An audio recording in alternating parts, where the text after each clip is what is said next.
Bütün cəmiyyət bir amal uğrunda birləşəndə o cəmiyyət böyük işlərə qadirdir. Heç bir qüvvə xalq qarşısında dura bilməz. Xalqımızın böyüklüyü məhz bundadır. Bu fikirləri Prezident İlham Əliyev Ağdam Muğam Mərkəzinin açılışında çıxışı zamanı səsləndirib.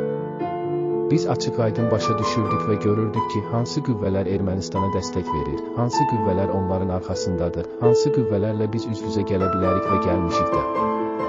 Amma bu, bizi çəkindirmədi. Artıq biz öldü var, döndü yoxdur şüarı ilə yaşayırdıq və 44 günlük vətən müharibəsi həm peşəkarlıq, həm qəhrəmanlıq, həm milli ruh salnaməsidir, deyə dövlətimizin başçısı əlavə edib.